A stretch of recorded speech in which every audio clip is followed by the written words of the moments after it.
Bienvenidos a Ojo y Vanguardia. Mi nombre es Natalia Vidal y este es un podcast para los amantes de las artes y para los que no las conocen tan bien. El invitado de hoy es un tremendo arquitecto que me va a ayudar a entender el arte de ocupar nuestros espacios y significarlos. Es Matías Klotz. Acreedor de innumerables premios de arquitectura, ha llevado a Chile a lo más alto del nivel internacional. Antes de empezar la conversación, eso sí, quiero presentarte como siempre a mi auspiciador Flycrew. Si tienes un conocimiento que quieras vender, como asesorías, charlas o cursos, entra a flycrew.com, créate una cuenta y el equipo te ayudará a crear tu oferta soñada. Como en todos los capítulos, me acompaña la escultura de un escultor chileno. Este es el ciclo de la Maca Salinas. Ella, a través de sus esculturas, nos transporta y nos hace reflexionar respecto de aquello que tenemos en la tierra, de aquellos materiales prístinos que la naturaleza nos ofrece y con los que nuestra mano puede crear y habitar los espacios que tenemos alrededor. Matías, la primera pregunta que te voy a hacer tiene que ver con esto. Matías, muchísimas gracias por aceptar esta invitación. Me honra tenerte en este estudio.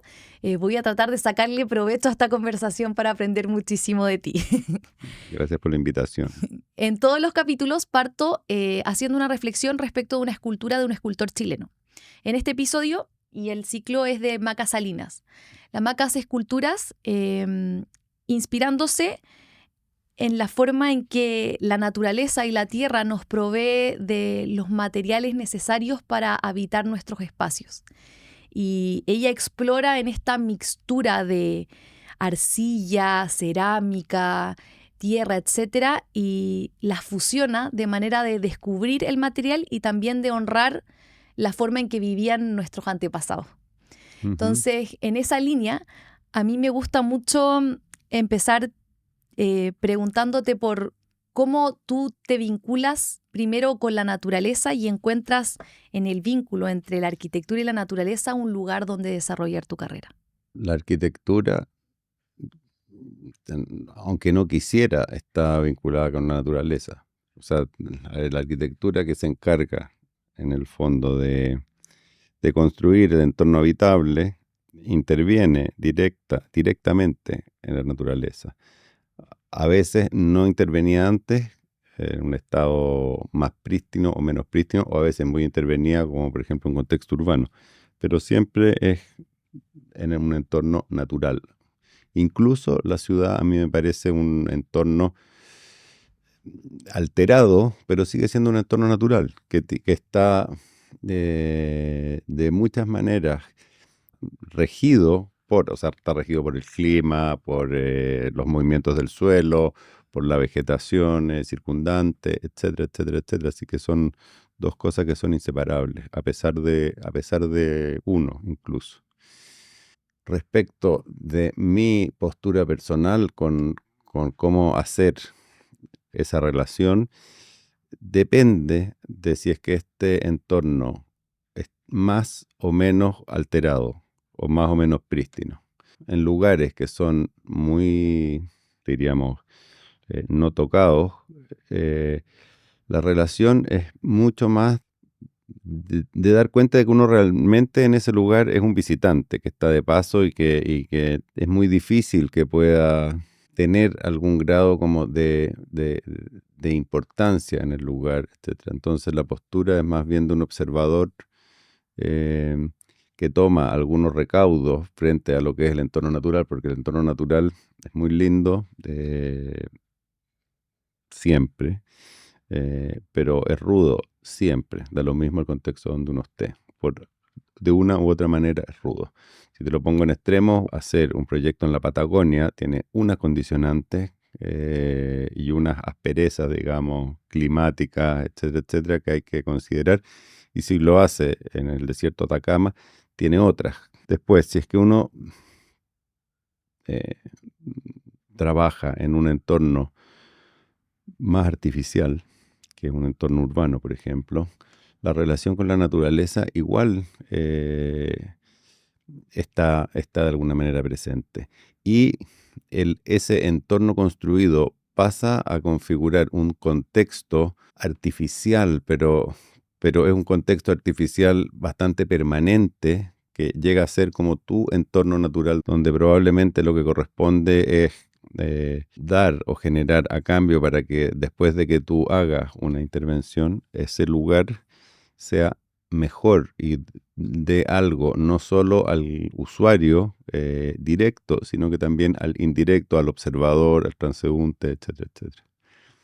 Pero se habla mucho como de la arquitectura debe armonizar con la naturaleza o debe dialogar con ella.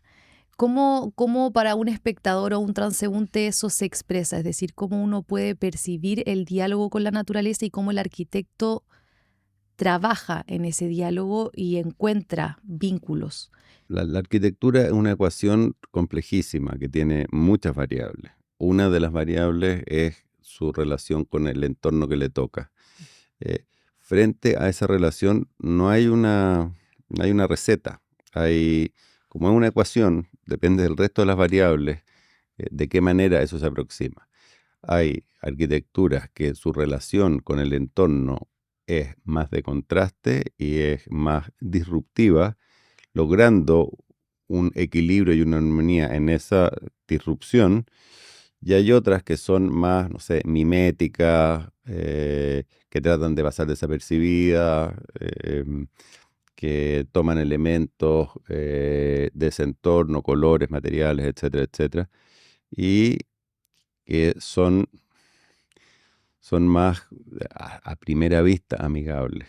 El problema de esta ecuación es que tiene que cumplir con muchas cosas para que realmente sea, no sé, un proyecto de arquitectura y no simplemente una obra construida. Mm. La distancia que hay entre una construcción y una obra de arquitectura, no sé, es probablemente la misma que hay entre, no sé, un cuadro y una obra de arte. No cualquier cosa que uno pinta arriba de una tela es una obra de arte. Y sin duda existen. ¿Dónde está la frontera que hace que una cosa sea o no sea? Es una línea bastante borrosa y grisácea, difícil de definir. Pero aunque es difícil establecer dónde está esa frontera, sí es fácil experimentar cuando un proyecto es realmente una obra de arquitectura que cuando no es, para un espectador bastante, digamos, entre comillas, poco experto, Claro. que tiene que tener, a ver, por darte un ejemplo, cualquier persona, cualquiera que yo conozca, si uno lo lleva el día domingo en la mañana a la iglesia del monasterio de los benedictinos a misa, aunque sea el ateo más ateo, y entra a ese lugar, que es una arquitectura muy abstracta, muy, se podría decir, disruptiva con el entorno donde está geométricamente, muy desposeída además, porque es una obra de hormigón armado pintada de blanco, eh, se da cuenta de que ese lugar no es común. Se da cuenta que algo lo conmociona ahí y eh, no es únicamente por la atmósfera, digamos, que se da ahí de canto gregoriano, etcétera, etcétera, sino que es espacial la experiencia. Y eso es lo que la arquitectura, es el poder que tiene de darte esas experiencias en la vida. Ahora, todos los edificios, todo lo que se construye, tienen que dártelas. Ojalá en alguna medida te la dieran, algo. Porque o sea, por algo cuando vamos a ciudades que son con una calidad general mejor, con un espacio urbano eh, que, que- que te entrega cosas, l- lo disfrutamos y nos damos cuenta. Mm. O sea, por algo caminar, no tengo idea, por un centro urbano de alguna capital europea, probablemente cualquiera, es una experiencia espacial y de vida más rica que la de caminar probablemente en cualquier capital latinoamericana. Sí, claro.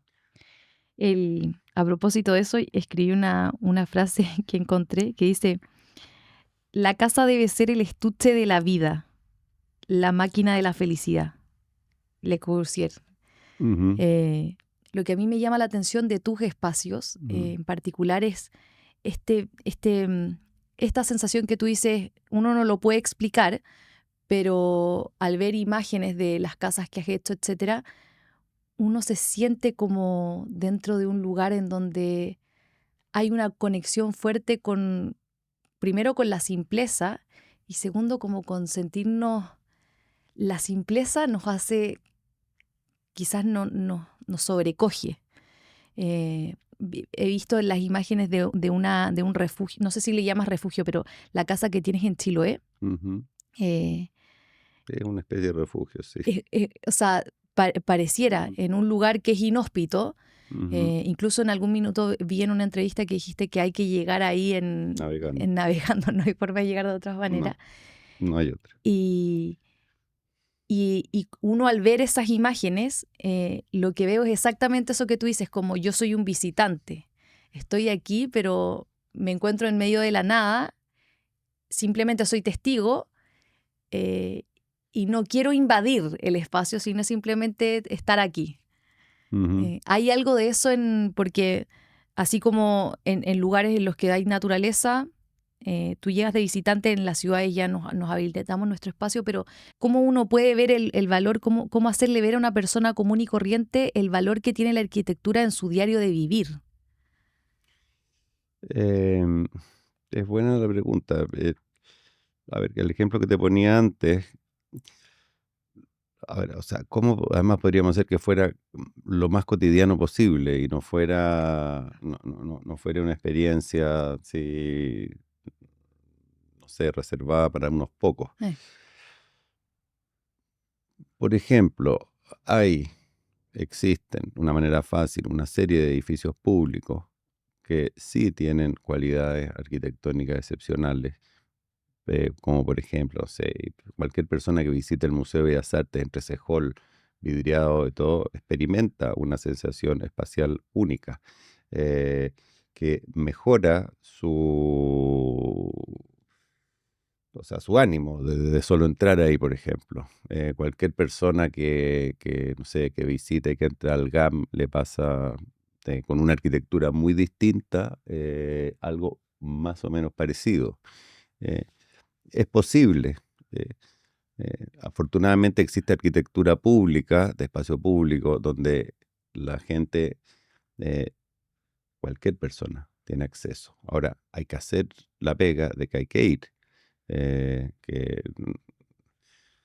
O sea, los parques también son un buen ejemplo. O sea, los parques son obras de arquitectura del paisaje, arquitectura, o sea, eso es arquitectura.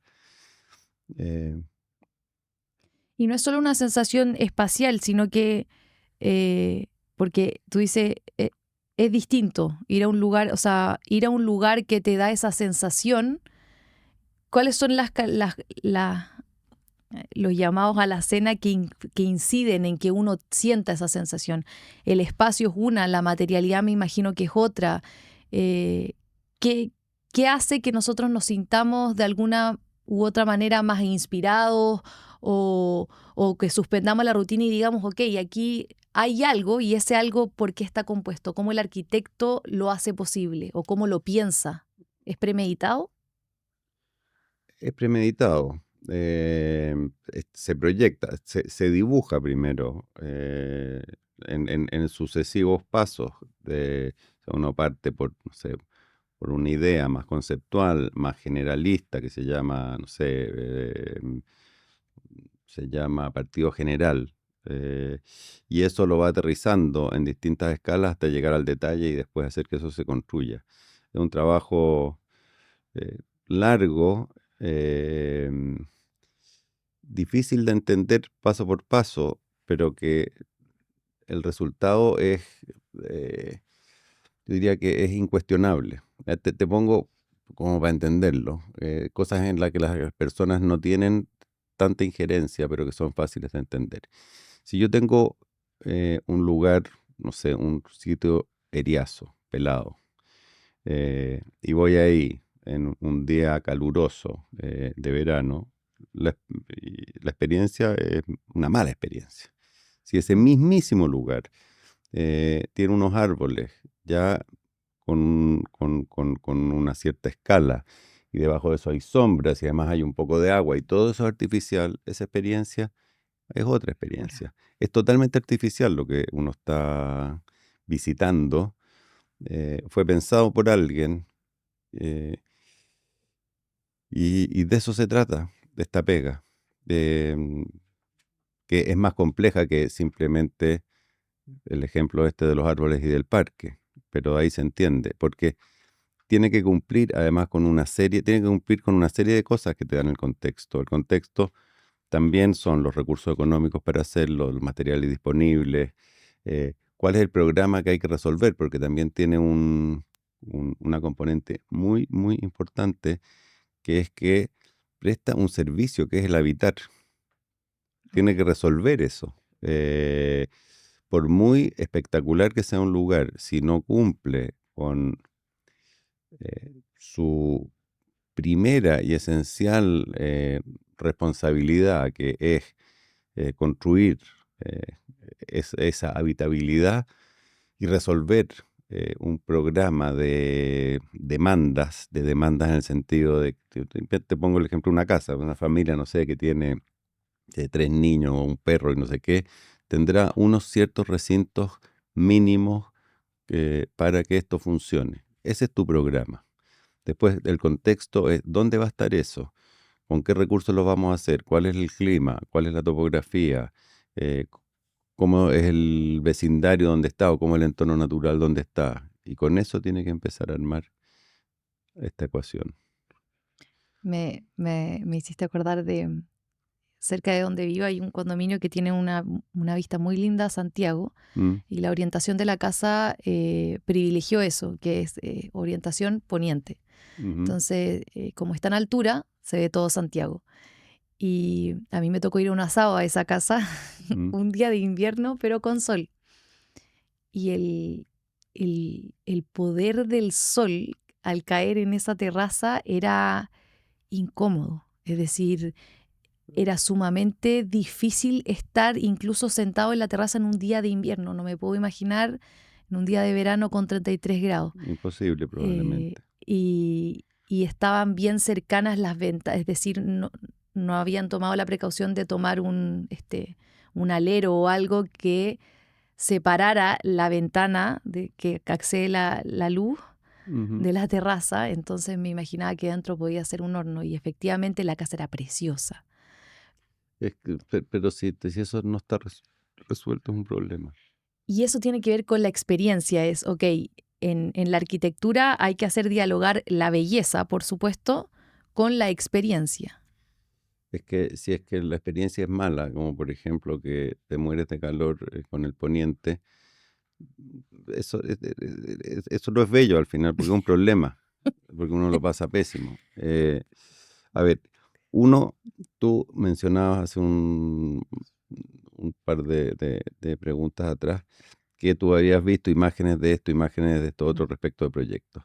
El tema de la arquitectura es que uno puede informarse a través de imágenes, pero de verdad es una experiencia espacial en carne y hueso, no es una experiencia virtual. Eh, es indispensable visitarla para entender de qué se trata. Si no, uno puede tener una, no sé, una hipótesis al respecto de lo que podría ser el lugar, pero tiene que ser verificable. Entiendo, O sea, la entiendo. arquitectura se visita, se recorre y se vive, no se mira en un documental. En un documental uno se puede informar. eh, no sé, es como bañarse en el mar, uno puede ver no sé cuántos videos de playa de unos tipos que van en ser, pero hasta que uno no se mete al agua, siente lo que es que algo está mojado, siente, no sé, la arena en los pies, si te quema o no te quema. La arquitectura es lo mismo. Entiendo. Hice una selección de, a propósito de eso, de lugares que sí conozco. Ya, Muchos. no está mal, yo hay Y montones de lugares, pero eso es como una primera parte. Es como agarrarse un libro y leerse no sé, el resumen que sale atrás antes de comprarlo. absolutamente. Exactamente eso es. Es que es muy interesante lo que dices, porque hay una parte no plausible, no estudiable, no teórica, que tiene que ver con la experiencia. Y acabas de decir algo que a mí personalmente me vuela la cabeza, que es, ok, yo decía, es el cruce entre la belleza y la funcionalidad, que al final se mezcla con la experiencia, pero realmente cuando la experiencia no es buena, tampoco es bello. O sea, la belleza es así de subjetiva. Entonces, hice un listado de lugares en los que yo en algún minuto me sentí sobrecogida. Es decir, que cambiaron mi forma de percibir incluso el momento, la vida, me sentí incluso pequeña ante el mundo. El primero de ellos es Santa María del Fiore en Florencia. Florencia.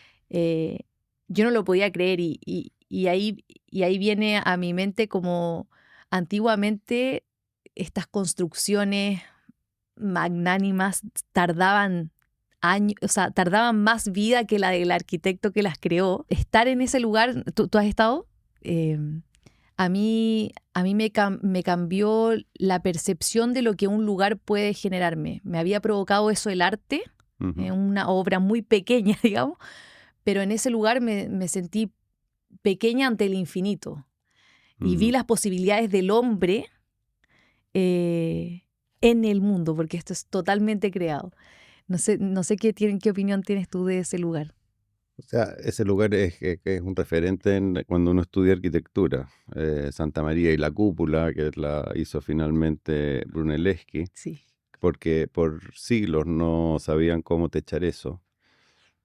¿Tú sabes cómo lograron pensar y resolver la estructura de la cúpula? Fue revisando el Panteón que está en Roma, que se hizo antes de Cristo. O sea, que es uno de los edificios más increíbles que existen en el mundo. Y estudiando ese edificio, se dieron cuenta que ya habían inventado, no sé, 1500 años antes, el cómo resolver el hacer una cúpula de esas dimensiones. A mí me gusta Santa María mucho, Sí. pero si te gusta eso, ir al Panteón es He ido también, pero no tenía idea la conexión, no lo sabía. el Panteón, porque es una cúpula como de doble membrana que tiene una estructura interior, que eso hace que esta cáscara, que es la cúpula, no es simplemente el espesor del borde de la cáscara, sino que esto se transforma en sí mismo en una especie de viga compuesta que uno la hace girar y dar toda la vuelta. No, es bien increíble cómo está hecha. Se puede caminar entre una y la otra, por dentro. El... Bueno, eso ocurre también, el Coliseo debe tener las mismas Pero características. no tiene techo. No Si es tiene que el techo. tema era cómo techar un espacio de esas dimensiones, sin columnas. Bueno, eso es. A ver, ahí la arquitectura está de la mano y siempre está de la mano, pero ahí es más evidente la relación con la estructura. Mm. O sea, por eso este tema de que, no sé, del supuesto, que para mí es un mito falso, conflicto entre arquitectos y ingenieros, es inexistente porque ahí hay una simbiosis de disciplinas que tienen que juntarse para resolver las cosas. Si no, no pasan de cosas de escala muy doméstica. Entiendo. Sí, claro. Todos los grandes proyectos no solo son desafíos formales, sino que son desafíos estructurales. El catolicismo tiene esa edificación y tiene, ahora que me dijiste cómo hay que saber terminarla, la Sagrada Familia en Barcelona, que no sé cuándo la van a terminar, pero creo que habían dicho en 2026. Pero ese es otro lugar que yo quedé para adentro, o sea, no lo podía creer. No sé si eso fue más allá, fue más imaginación que arquitectura, pero Bueno, un proyecto que lleva, no sé, yo no sé si ya cumplió los 100 años construyendo, pero lleva una eternidad. Em, ¿Cómo se llama? Gaudí es sin duda también un arquitecto muy, muy relevante.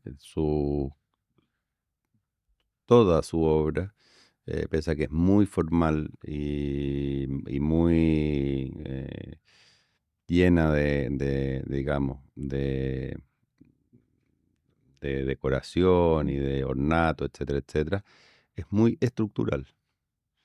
Eh, si uno un poquito más abajo ve cómo está pensada y cómo está planificada, es siempre en relación a la estructura. Gaudí para diseñar eh, el techo, todas las bóvedas y cúpulas de ¿cómo se llama?, de la Sagrada Familia, lo que hacía era hacer una maqueta al revés, con cables y con pesos colgando. No sé si eso lo viste, con piedrecitas. Y eso le da la forma de cada una de estas cúpulas. Y el que no lo hayan terminado, ¿se debe a presupuesto o a imposibilidad, como dificultad de continuarla? Bueno, Gaudí murió atropellado Sí. visitando la obra. Eh, Mira, primero que nada la escala. Sin duda el presupuesto, por otro lado la falta de documentos para poder terminarla. Em, lo otro es que la Iglesia Católica del siglo XXI no es la misma, no tiene la fuerza que tenía la Iglesia ni el poder cuando se proyectó esto. Em, y a ver, las grandes obras de arquitectura siempre, siempre, siempre han estado ligadas al poder económico. Y la Iglesia Católica sigue siendo, pero no es el poder económico que fue en su minuto. Y eso también ha ralentizado este tema. Y aparte, que también eh, es un negocio para la ciudad de Barcelona esta obra en construcción permanente, porque es un atractivo. Si uno, no sé los datos, pero si es que uno pregunta a la gente que visita Barcelona, turistas, 100%, cuáles son, no sé, los tres cosas que va a ir a visitar, si uno le dice tres, sin ninguna duda tiene que estar eh, probablemente en la mayoría de los casos. La Sagrada Familia, por Claro, supuesto, pero entonces, ¿cuánto turismo atrae la Sagrada Familia misma en construcción, que no sería lo mismo que estuviera lista? Es probablemente mucho más que si estuviera lista. Así que, como son los catalanes, yo creo que no la van a terminar nunca. ¿y por qué? ¿Por qué? Porque son, Pero ¿por qué suscita más interés el que no esté terminada? ¿cuántas iglesias terminadas hay Ah, que millones. suscitan ese interés? Muchas, o sea, si estuviera terminada, no estaríamos hablando de la Sagrada Familia, que lo hubieran terminado hace 50 años. Es cierto. No, no lo había pensado así. En realidad yo dejé de ir a Londres una vez porque el Big Bang el Big Ben lo estaban remodelando, lo remodelaron en algún minuto. Y no fui por eso, pero claro, ya lo habíamos visto terminado. Sí, o sea, la gente no va a Londres a ver el Big Ben. O sea, entre otras cosas lo ve, pero hay muchas más cosas. Pero la Sagrada Familia es un referente para mucha gente en Barcelona, sobre todo para el mundo católico. ¿Hay alguna obra arquitectónica que a ti te haya llamado, que tú recuerdas así como que te haya sobrecogido o que te haya llamado mucho la atención o que haya incidido en las directrices que ha tomado tu carrera? Es que hay muchas, pero cosas así. A ver, yo la primera vez que fui a una casa de Le Corbusier, que lo citaste hace un rato, que es la Ville Savoie, que es una casa que hizo en un pueblito que se llama Poissy, que está cerca de París. Yo era bastante joven, estaba en París, no sabía que Poissy estaba tan cerca y me fijé en la red del metro, que la red, que es como una red ampliada, eh, me aparecía en un puntito Poissy, así como en el borde del mapa. Y me fui en este metro hasta Poissy y me fui caminando a buscar la casa de Le Corbusier, que la encontré. Eh, Entré, habían 2 o 3 personas, un par de japoneses sacando fotos, y yo cuando entré me di cuenta que iba tocando el pasamanos de la rampa cuando iba subiendo la escalera, así como si fuera, no sé, una cosa con emoción, así. Y hay una escena de 2001 que es cuando el primate que está ahí, el mono, toca esta piedra que se le aparece y después el astronauta en la luna vuelve a tocarla. eh, y cuando algo te conmueve y es material, una de las cosas que uno hace de verdad es tocarla. Y ahí estaba. Ahí uno se da cuenta lo conmovedor que puede ser un lugar. Fue el pasamano. Porque te dan ganas de hacerle cariño. Por eso que te digo que no es una... A ver, uno puede estudiar mucho de arquitectura en libros, en lo que se te ocurra, en Pinterest, en lo que sea, pero hay que visitarla. Eh, la más, bueno, la más típica de todas es la Torre Eiffel, que además es puro ornato. O sea, digo, La Torre Eiffel claro, es bastante impactante, sin duda. Yo siempre la encontré horrenda por la forma que tiene, pero la primera vez que la vi al natural, se tiene una escala inimaginable.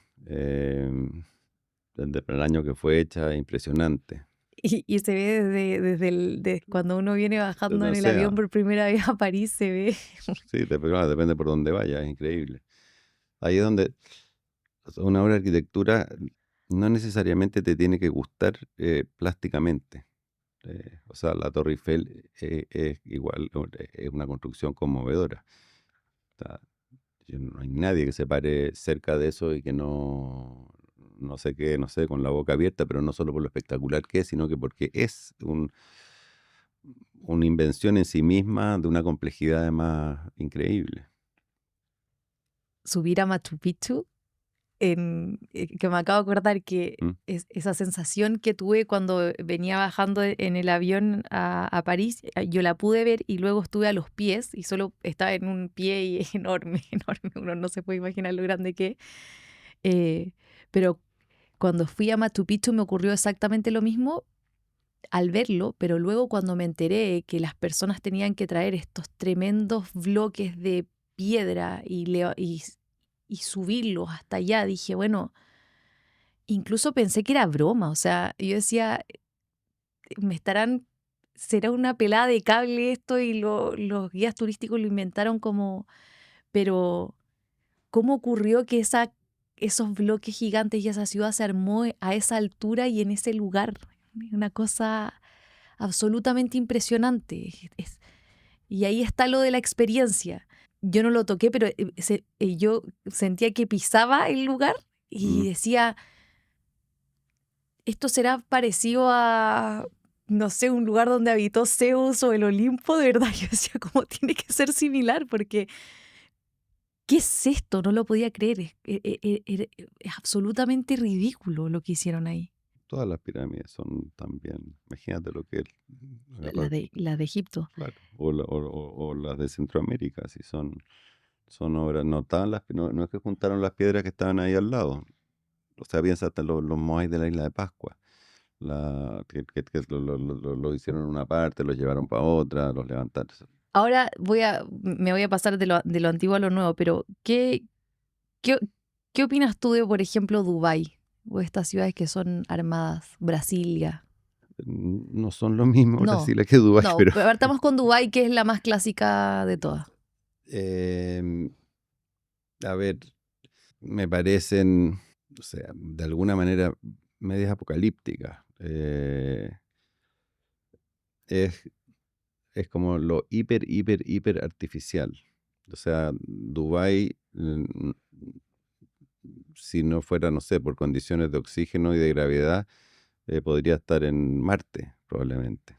Eh, es impresionante, por otro lado, y también representa lo que siempre ha representado no sé, el poder económico. O sea, así como tú mencionabas el tema de la Iglesia Católica, que era La Iglesia Católica era la cabeza como del imperio occidental. Eh, Dubái es la cabeza o uno de los símbolos que se asoman de lo que es el poder del petróleo en el Medio Oriente. Si no hubiera petróleo, no existirían nada. Si uno ve fotos de Dubái hace, no sé, 40 años, era nada. Desierto. Había un par de edificios, un par de cosas, pero muy mínimas. Eh, ¿Te gusta? no, lo encuentro abominable. Ahora es impresionante. No, hice una casa justo en la época de la pandemia, que no fui nunca a visita de obra, eh, y después ya se pasó el momento y no he ido nunca, no lo conozco. Quizá ahí te digo, me contradigo con lo que te dije antes, porque no he tenido la experiencia espacial de verdad recorrer eso, pero no me llama mucho. A Brasilia fui 2 veces. Brasilia también me parece un lugar abominable, eh, muy interesante, con cosas muy, muy lindas, pero mm, una ciudad invivible, inhumana. Es todo lo contrario que, a mi gusto, el resultado que la promesa de para lo que fue hecha. O sea, resulta, en realidad, Dubái funcionó, es decir, funciona, pero es muestra de a dónde puede llegar el ser humano, digamos. Se Sí, puede, pero Dubái todavía, mira, yo sería un poco más cauto y vería Dubái, qué pasa con Dubái en 100 años más, porque es todo nuevo.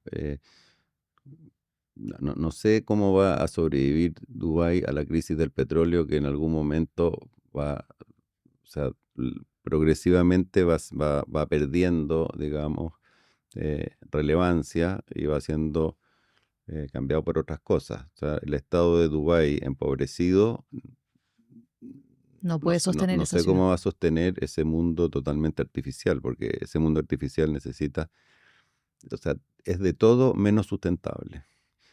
Eh, si uno va a ciudades con más cuento, con más años, con más historia, hechas más de a poco, eh, son naturalmente más sustentables. Eh, Aunque se hicieron en épocas que ni siquiera se hablaba de Mm. sustentabilidad. O sea, cualquier asentamiento, eh, no sé, si uno mira de lugares muy básicos que a veces nacen casas, no sé, lo mismo que tú decías de Machu Picchu y todo, están mucho más pensados para el lugar donde están que estas cosas que son tan, tan, tan artificiales. Por eso que me parece que la diferencia entre eso y un asentamiento en Marte, la distancia que hay entre uno y otro, yo creo que es poca. Poca. O sea, la diferencia es que aquí podemos respirar y que hay oxígeno y no sé cuántas más. Y que hay harta agua, que está al lado del mar. Ponle mar a Marte, un poquito de oxígeno. Están explorando los Elon Musk que está haciendo eso ya en... Sí.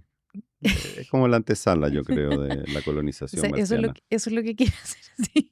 Literalmente eso está haciendo. Bueno, y ahora están haciendo un edificio no me acuerdo, pero creo que es de 100 kilómetros de largo en el desierto. 100 kilómetros de largo, es una ciudad lineal, Ah, que sí lo hacia vi. afuera es espejo, espejo, y adentro son en el fondo edificios por ambos lados con parque a todo lo largo al centro y con todas las comunicaciones y todo subterráneas, etcétera, etcétera. Es interesante porque siempre ha estado en el tema de los como prototipos a pensar el tema de la ciudad lineal. Nunca se había llevado a este extremo. O sea, piensa que antes de la colonización de América no existían las ciudades en damero. Eso es una cosa que trajeron los españoles y que cuadricularon las cosas y se asentaron y la plaza aquí, que venían de un mundo medieval, que eso no existía. Después, ciudades como Brasilia o Chandigarh, que son ciudades hechas en la nada también, pero más modernas, eh, son otro experimento y esta ciudad lineal es otro experimento. ¿Estamos haciendo eso para qué? ¿Para protegernos de que no terminemos cuando el cambio climático nos consuma? Dubái, de alguna manera, es por varias cosas. Dubái es Dubái. Una cosa es porque es un refugio para el capital y para y- y para la vida cotidiana en el mundo árabe. El mundo árabe, hay muchos países que son muy conflictivos, que son muy peligrosos, etcétera, etcétera. Y Dubái te ofrece seguridad, te ofrece una serie de cosas que en los otros países no hay. Y por eso ha crecido tanto, tanto, tanto, tanto, tanto. Y no va a parar de crecer por un buen rato. Ahora, cuando no se puede pagar la cuenta del aire acondicionado de Dubái, Uy, sí, señor. yo digo, no sé lo que va a pasar. Brasilia, que es una ciudad artificial de mediados del siglo XX, probablemente va a resistir mucho mejor que le corten el aire, la corriente a Dubái, creo yo. Imagínate un edificio, no sé, edificios de 1 kilómetro de altura, eh, que, que no te funciona el ascensor. Si no es... En Brasilia tienen, no sé, tienen 8 pisos nomás. Mm. Va a llegar transpirado, pero llegáis al piso 8. Quiero volver a lo más primitivo, al día a día. ¿Cómo crees tú que la arquitectura incide en la calidad de vida de una persona? Incide absolutamente en la calidad de vida de una persona. Incide porque es una experiencia también espiritual, que te mejora el ánimo, te mejora el día, te mejora todo. Y si es mala, te lo echa a perder. Tiene, mira, es como el tráfico, la arquitectura. Si uno sale a caminar, a andar en bicicleta o en auto, y la cosa fluye y además hay una temperatura que son, no sé, te invento, 22 grados y da lo mismo ir con la ventana abierta que con la ventana cerrada. Y si uno va en bici por un lugar que es más o menos horizontal y que no tiene que forzarse subiendo, eh, eso es comparable a una buena arquitectura. Cuando es mala es como todo lo contrario, calor, congestión, bocinazo, empujones, eso. A mí me llama mucho la atención que todos los grandes arquitectos en algún momento han hecho una reflexión respecto de la importancia de la luz en el diario de vivir. Es decir, y como en cualquier casa o en cualquier hogar, la luz es trascendental y vital para mejorar la calidad de vida de las personas. Sin ninguna duda. ¿Por qué? La luz, según Einstein, es la sombra de Dios. O sea, la luz es lo más, es la vida, la luz. Sin luz no hay vida y uno no puede vivir a oscuras. Es importante que esté presente, aquí, por ejemplo, que está cerrado. Yo pensé que aquí iba a llegar y iba a haber una vista increíble. Estamos en un edificio, en el piso no sé cuánto. Lo que me Sí la hay, sí sorprendió, la hay. yo sé que es porque el estudio tiene que ser así, pero ya entré y eché de menos la luz inmediatamente. Y no, te aseguro que no soy el único. Piensa que en los países en que hay menos luz en el invierno, el índice de depresión y todo es mucho más alto que en los que sí hay. Piensa que todos los europeos del norte que se van así en hordas a la costa española o las islas, van a buscar ¿qué? Van a buscar sol, van a buscar luz. O sea, en Berlín el sol en invierno se pone a las 3:30 de la tarde por 3 meses y sale a las 10 de la mañana.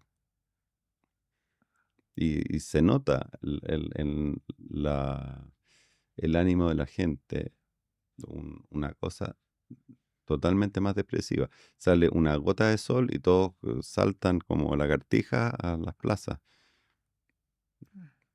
O sea, donde hay más gente que está en pelota en las plazas en esos países porque echan tanto de menos el sol que pierden la cabeza. Los guetos verticales nos quitan la luz. Se la quitan entre ellos y se la quitan abajo de la vereda.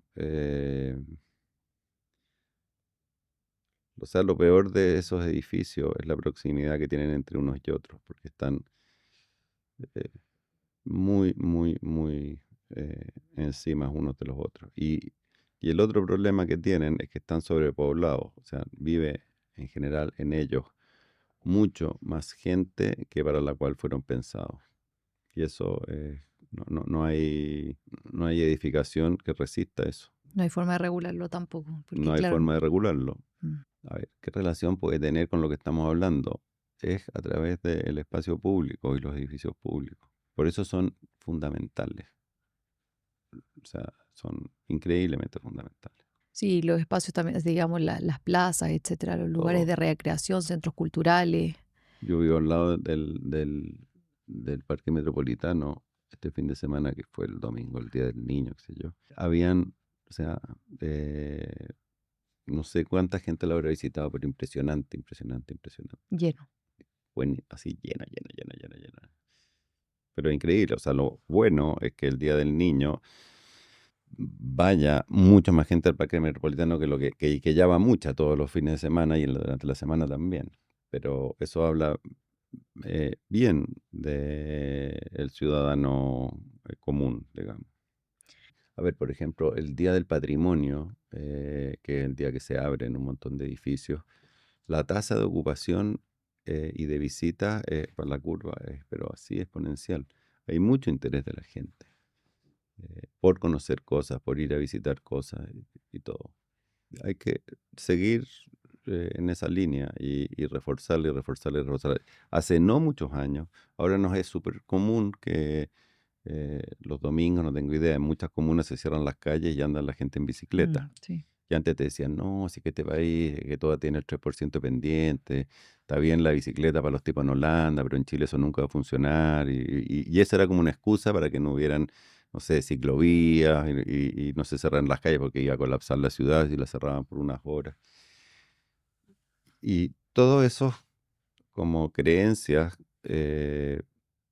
lentamente, demasiado lentamente, pero afortunadamente se han ido sobrepasando. Y el resultado es que la gente sí le saca provecho, mucho más del que uno se imaginaba, en el mejor de los escenarios. O sea, nos transformamos Santiago en una ciudad con una altísima tasa de ocupación de la bicicleta. Y hace nada era como que no, si eso es un cuento lindo para los holandeses. No, aquí no va a funcionar. Entonces también eh, es responsabilidad no solo de individual de o sea, las personas. Una persona, no sé, como un término medio y todo, no tiene por qué tener una inquietud de, uy, voy a ir a visitar arquitectura porque quiero, Mm. no sé, tener una linda experiencia. Tiene que estar a la vuelta de la esquina y tiene que ofrecerse esa opción de poder participar a la vuelta de la esquina. Y ahí es donde digo que el Día del Patrimonio es un ejemplo increíble de que hay set de esas cosas. Ojalá en todos los barrios ocurriera eso, como tener disponible espacios así que para que la experiencia, para que lo experimenten, porque una vez que uno lo vive ya luego se vuelve medio adicto a eso o empieza a incursionar a descubrir otros lugares o Sí, pero mira, te pongo un ejemplo respecto al uso de los parques. El Parque Bicentenario, que está en la comuna de Vitacura, si tú haces un levantamiento de quiénes son la gente que usa el parque, es muy transversal. Gente viene de muy lejos a usarlo. Mm, Y el parque del Metropolitano ni te digo. sí. O sea, Mm. y si es que uno hiciera, no sé, un listado de la gente que entró, de qué comuna proviene el Día del Patrimonio al edificio X, de cuidado cualquiera, te aseguro que es muy, muy, muy, muy, muy, muy heterogénea la procedencia de la gente que lo visitó. Mm. Voy a hacer mi última pregunta. Siempre termino estas conversaciones pensando en, en las futuras generaciones porque tengo una hija de 4 años. Yo tengo una de 7 ¡Ah, qué maravilla! y otros más grandes también, de 21 y 23. Es la primera mía y ha sido un mundo por descubrir y para mí mi interés es que ella crezca más que vinculada con su sensibilidad, que encuentre en el arte, en la estética, en la belleza, un lugar al que siempre acudir y que lo vea también como un camino de vida, o sea, que uno puede dedicarse a esto, que puede trabajar y puede ser exitoso. Tú eres un gran ejemplo de eso. ¿Qué, qué ¿qué crees que debiésemos hacer individualmente nosotros y como sociedad para fomentar e impulsar que los niños crezcan más vinculados con las artes y con su sensibilidad? Que tengan experiencias cotidianas con eso, que no sea una excepción, que sea lo común. Eh, Menos tele, más museo, más parque, más documental, más todo lo que se te ocurre que puede hacer. Más lápices y menos teléfonos, más cuadernos para rayar y más, no sé, contarles más cuentos en la noche. Mm. Y jamás, jamás, jamás, jamás, jamás, jamás prenderles la tele para dejarlos ahí, que uno diga, no, que estoy muy cansado. O sea, yo cuando yo viajo harto, harto, harto, harto, y pasa mucho que se suben en un avión papás con niños, pero, o sea, yo he estado con unos que van de verdad no sé, hasta en, como cunitas así, que les ponen un teléfono y los dejan ahí. Y el papá se pone al lado con su teléfono a mirar una serie eh, y en 3 horas que dura un viaje, o sea, no intercambian más. Si te dicen Mark, le pasan, no sé, una bebida con gaseosa. Eso es muy, muy extendido entre la gente. Y es terrible, o sea, es un cáncer. Es muy dañino. O sea, y Y no tiene, o sea, es bien irreversible. proviene de la cultura de la inmediatez igual, como esta necesidad de... Antes no Bueno, teníamos... de los padres de la flojera, porque a los niños hay que dedicarles tiempo, cariño y hacerse cargo de ellos, si no, ¿para qué los tienen? Absolutamente. Nadie lo puede decir mejor, es cierto. Es cierto. Matías, muchísimas gracias por haber aceptado la invitación. Lo pasé muy bien, aprendí mucho. Tengo tareas pendientes también. Espero conocer algún día en vivo y en directo una de tus casas para poder experimentarlas. Pero ahora, corazón llenito de toda la información y de toda la sabiduría que me compartiste. Así que muchas gracias. Gracias a ti. Gracias por llegar hasta el final de este capítulo. Espero que lo hayas disfrutado tanto como yo. Recuerda suscribirte al canal de YouTube, Spotify y de dejarme en los comentarios a quién te gustaría que invitara en el próximo episodio. Nos vemos prontamente. Chao, chao.